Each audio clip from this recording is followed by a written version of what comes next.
So when you take oil peak, it's going to be a big hit to society, and then added to that climate change, what will the twin issues, what will the impact be for society?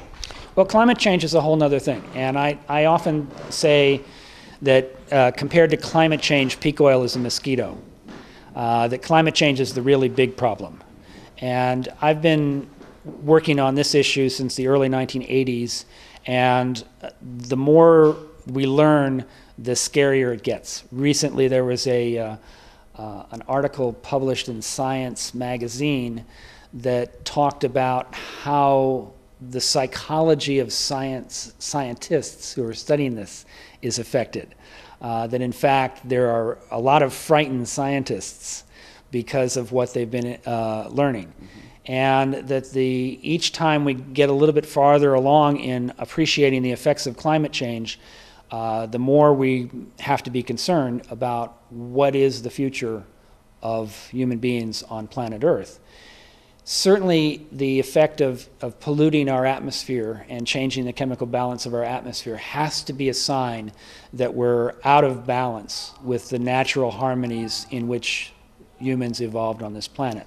And then if we don't bring it back into balance, if we can't get a grip on atmospheric chemistry, we're going to lose a very important part of our ability to survive.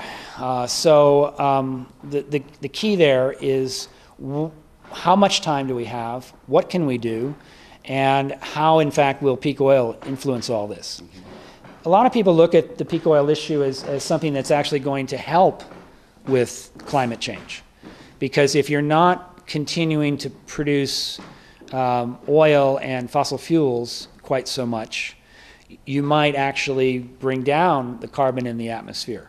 We saw, for instance, a brightening of the atmosphere immediately following September 11th events in New York City 6 years ago, when we had a cessation of flights worldwide. Suddenly the airlines were grounded. At least over North America, they were grounded for several days.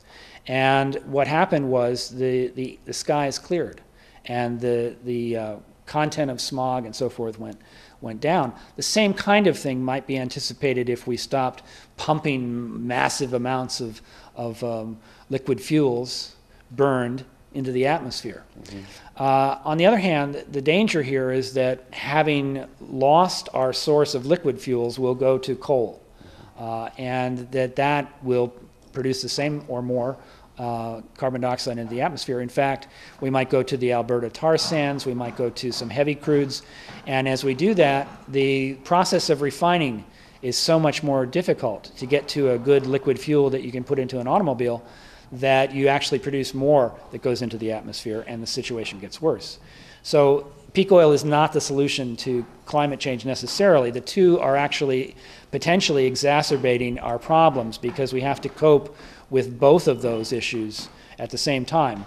We may find it more difficult to deal with climate as a result of not having the cheap, abundant energy that we're so accustomed to. Sure.